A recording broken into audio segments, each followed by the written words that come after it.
Abdul Kalam foundation, all India Milli council ಮತ್ತು ಅಲ್ಲಿಪುರ್ನ ನಮ್ಮ ಜಲಾಲ್ ಹುಸೇನ್ ಅವರ ಸ್ನೇಹಿತರು ಎಲ್ಲರೂ ಸೇರಿ ನಮ್ಮ ಜಿಲ್ಲಾ ಆಸ್ಪತ್ರೆಯಲ್ಲಿ ಒಳ ಮತ್ತು ಹೊರ ರೋಗಿಗಳಿಗೆ ಹಣ್ಣು ಹಂಪಲು ವಿತರಿಸೋದ್ರ ಮುಖಾಂತರ, ಅದೇ ರೀತಿ ಹೆರಿಗೆ ಆಸ್ಪತ್ರೆಯಲ್ಲೂ ಕೂಡ ಈ ಬಾರಿ ಹಂಚಬೇಕಂತ ನಾವು ತೀರ್ಮಾನ ಮಾಡಿ ಹಂಚ್ತಾ ಇದ್ದೀವಿ. ಈ ಬಾರಿಯ ವಿಶೇಷ ಏನಂದರೆ, ಈ ಬಾರಿಯ ಮೀಲಾದು ವಿಶೇಷ 1500ನೇ ಮೀಲಾದು. ಈ ಬಾರಿಯ ಮೀಲಾದು ನಮ್ಮ ಪ್ರವಾದಿ ಪೈಗಂಬರ್ರವರು ಬಂದ ಮೇಲೆ 1500ನೇ ಮೀಲಾದು. ಮೀಲಾದು ಅಂದರೆ ಜಯಂತಿ ಅಂತ. ನಮ್ಮ ಪ್ರವಾದಿರವರು ಹುಟ್ಟಿದ ದಿನಕ್ಕೆ ಮೀಲಾದ್ ಅಂತಾರೆ. ಮೊನ್ನೆ ನಾನು ಒಂದು ಹೇಳಿಕೆ ನೋಡಿದೆ, ಮೊನ್ನೆ ನಮ್ಮ ಸಿಟಿ ರವಿಯವ್ರ ಹೇಳಿಕೆ ಏನಂದರೆ, ಕುರಾನ್ನಲ್ಲಿ ಟಿಪ್ಪು ಕಡ್ಗದ ಮೇಲೆ ಬರೆದಿದ್ದಾರೆ ಕಾಫಿರ್ಗಳಿಗೆ ಹೊಡೀರಿ ಅಂತೇಳ್ಬಿಟ್ಟು ಹೇಳ್ತಾರೆ. ನಾನು ಹೇಳಕ್ಕೆ ಇಷ್ಟಪಡ್ತೇನೆ, ಕುರಾನ್ನಲ್ಲಿ ಇರುವಂತಹ ಮೊಟ್ಟ ಮೊದಲ ಪದ ಏನಂದರೆ ಅಲ್ಹಮ್ದುಲಿಲ್ಲಾಹಿ ರಬ್ಬಿಲ್ ಆಲಮೀನ್. ಮೊದಲನೇ ಪದ ಕುರಾನ್ ಪ್ರಾರಂಭ ಆಗೋದಕ್ಕೆ ಮುಂಚೆ ಮೊದಲನೇ ಪದ ಅಲ್ಹಮ್ದುಲಿಲ್ಲಾಹಿ ರಬ್ಬಿಲ್ ಆಲಮೀನ್.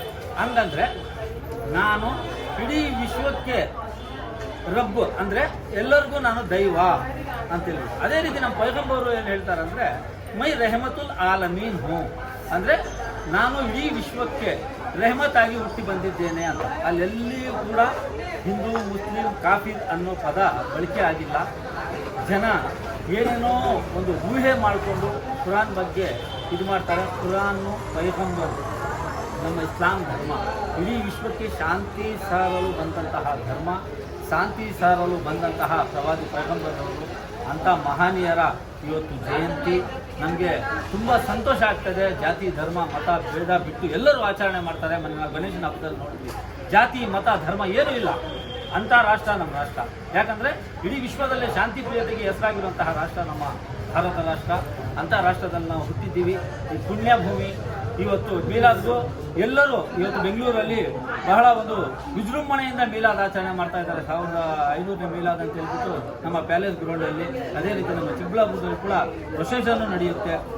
ಬಹಳಷ್ಟು ಆ ಸಂಘಟನೆ, ಆ ಜನಾಂಗ ಏನು ಅವ್ರಿಗೆ ಯಾವ ರೀತಿ ಬೇಕೋ ಆ ರೀತಿ ಇವತ್ತು ಅವರ ಹೆಸರಲ್ಲೇ ದಾನ ಧರ್ಮ ಮಾಡೋದು, ಬಡವರಿಗೆ ಏನಾದ್ರು ಒಂದು ಹಂಚಿಕೆ ಕೊಡೋದು ಎಲ್ಲ ಮಾಡ್ತಾರೆ. ದೇವರಲ್ಲಿ ನಾನು ವಿಶೇಷವಾಗಿ ಪ್ರಾರ್ಥನೆ ಮಾಡ್ಕೊತೇನೆ. ಆ ಅಲ್ಲಾಹುನಲ್ಲಿ ಪ್ರಾರ್ಥನೆ ಮಾಡ್ಕೊಳ್ಳೋದೇನಂದರೆ ನಮ್ಮ ದೇಶ, ನಮ್ಮ ದೇಶದ ಜನ, ನಮ್ಮ ದೇಶದ ಎಲ್ಲ ರೈತರು, ಏನು ಬಡಬಗ್ಗರು ಎಲ್ಲರಿಗೂ ದೇವರು ಆಯುಷ್ ಆರೋಗ್ಯ ಕೊಟ್ಟು, ವಿಶೇಷವಾಗಿ ಈ ಆಸ್ಪತ್ರೆಯಲ್ಲಿ ಇರುವಂತಹ ರೋಗಿಗಳಿಗೂ ಎಲ್ಲರಿಗೂ ದೇವರು ಆಯುಷ್ ಆರೋಗ್ಯ ಕೊಟ್ಟು ಕಾಪಾಡಲಿ, ಎಲ್ಲರೂ ಆರೋಗ್ಯವಾಗಿರಲಿ ಅಂತ ಹೇಳ್ಬಿಟ್ಟು ನಾನು ಈ ಸಂದರ್ಭದಲ್ಲಿ ಹೇಳ್ತೀನಿ.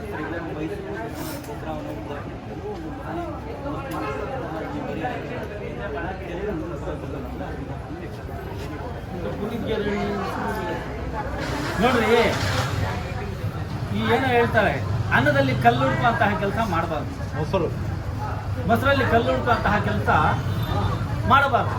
ಯಾಕೆ ಮಾಡಬಾರ್ದು ಅಂದರೆ, ಬಾನು ಮುಷ್ತಾಕ್ ನಮ್ಮ ಲೇಖಕಿ, ಹೋರಾಟಗಾರ್ತಿ, ಅದರಲ್ಲಿ ಒಬ್ಬ ಅಲ್ಪಸಂಖ್ಯಾತ ಮಹಿಳೆ ಕನ್ನಡದ ಪರ ಒಲವು ತೋರಿಸಿ, ಕನ್ನಡ ನಮ್ಮ ಮಾತೃಭಾಷೆ ಅಂತ ಹೇಳ್ಬಿಟ್ಟು, ನಮಗೆ ನೋಡ್ರಿ ನಮ್ಮ ಭಾಷೆ ಉರ್ದು ಇರ್ಬೋದು, ನಮ್ಮ ಮುಸಲ್ಮಾನರು ಇರ್ಬೋದು, ಆದರೆ ನಮ್ಮ ಮಾತೃಭಾಷೆ ನಮ್ಮ ತಾಯಿ ಭುವನೇಶ್ವರಿ, ನಮ್ಮ ಭಾಷೆ ಕನ್ನಡ.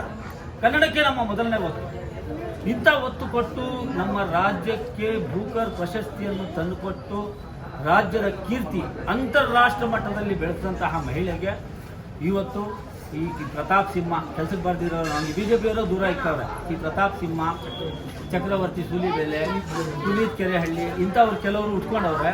ಇವರು ಜಾತಿ ಧರ್ಮದ ಹೆಸರಲ್ಲಿ, ಟಿಪ್ಪು ಸುಲ್ತಾನ್ ಹೆಸರಲ್ಲಿ ಇವತ್ತು ಕನ್ನಂಬಾಡಿ ಕಟ್ಟೆ ಕಟ್ಟಿದ್ದು, ಕನ್ನಂಬಾಡಿ ಕಟ್ಟೆಗೆ ಶಿಲಾನ್ಯಾಸ ಮಾಡಿದ್ದು ಟಿಪ್ಪು ಸುಲ್ತಾನ್ ಅಂತ ಹೇಳ್ಬಿಟ್ಟು ಕನ್ನಂಬಾಡಿ ಕಟ್ಟೆಯ ಮುಂದೆ ಮಹಾರಾಜು ನಲವಾಡಿ ಕೃಷ್ಣರಾಜ ಒಡೆಯರ್ನವರು ಹಾಕಿದ್ದಾರೆ. ಅಂತ ಅವ್ರಿಗಿಂತ ಮೇಧಾವಿಗಳು ಕೆಲವರು ಉಟ್ಬಿಟ್ಟವ್ರೆ. ಅವ್ರು ಹೇಳ್ತಾರೆ, ನನ್ನ ಸಿಟಿ ರವಿ ಹೇಳ್ತಾರೆ, ಟಿಪ್ಪು ಸುಲ್ತಾನ್ ಕನ್ನಂಬಾಡಿ ಕಟ್ಟಿಗೆ ಆನೆಕಟ್ಟಿಗೆ ಇದಾಗಿರೋದೇನಾದ್ರು ನಾನು ತೋರಿಸ್ರಿ ಅಂತ ಹೇಳ್ಬಿಟ್ಟು, ಅಲ್ಲಾಗಿರೋ ಶಿಲಾನ್ಯಾಸ ತಪ್ಪ. ಮಹಾರಾಜರಿಗಿಂತ ಮೇಧಾವಿಗಳ ಇವರು. ಯಾಕೆ ಜಾತಿ ಇದರಲ್ಲಿ ಮಾಡ್ತಾರೆ? 2017ರಲ್ಲಿ ನಮ್ಮ 407ನೇ ದಸರಾ ಆಗ್ತದೆ, ಬಹುಶಃ ಉದ್ಘಾಟನೆ ಮಾಡಿದ್ದು ಯಾರು ಹೇಳಿ? ನಿತ್ಯೋತ್ಸವ ಕವಿ ನಿಸಾರ್ ಅಹಮದ್ರವರು. ಅವರು ಮುಸ್ಲಿಮ್ಸ್ ಅಲ್ವಾ? ಯಾಕೆ ಉದ್ಘಾಟನೆ ಮಾಡಬಾರ್ದು? ಯಾಕೆ ಜಾತಿ ಧರ್ಮ ಹುಡುಕ್ತಾರೆ ಇವರು? ಬರೀ ಇವ್ರಿಗೆ ಮಾತ್ರನಾ? BJPಯಲ್ಲಿ ಬೇರೆ ಶಾಸಕರಿಲ್ವಾ? ಪ್ರಧಾನಮಂತ್ರಿ ಮೋದಿಗಳಿಲ್ವಾ?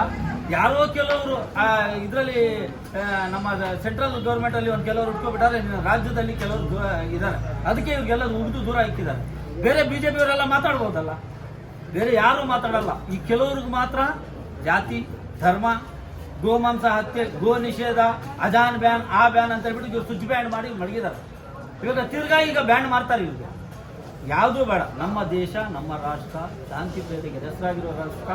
ನಾವೆಲ್ಲರೂ ಒಗ್ಗಟ್ಟಾಗಿ ಹಿಂದೂ ಮುಸ್ಲಿಂ ಅನ್ನದೇ ಎಲ್ಲರೂ ಐಕ್ಯತೆ ಭಾವೈಕ್ಯತೆಯಿಂದ ಅಣ್ಣ ತಮ್ಮ ಬಾಳಿದ್ರೆ ನಮ್ಮ ದೇಶ ಚೆನ್ನಾಗಿರ್ತದೆ. ಬಾನು ಮುಷ್ತಾಕ್ರವರಿಗೆ ಮೊದಲನೇದಾಗಿ ಆಯ್ಕೆ ಮಾಡಿದ ರಾಜ್ಯ ಸರ್ಕಾರಕ್ಕೆ ನಾನು ಧನ್ಯವಾದಗಳು ತಿಳಿಸೋಕೆ ಇಷ್ಟಪಡ್ತೇನೆ. ಅದೇ ರೀತಿ ನಾನು ಯಾವುದೇ ಬರೀ ಇವರು ಒಂದು ಮುಸ್ಲಿಮ್ಗೆ ಆಯ್ಕೆ ಮಾಡಿದ್ದಾರೆ ಅಂತ ನಾನು ಹೇಳ್ತಾ ಇಲ್ಲ.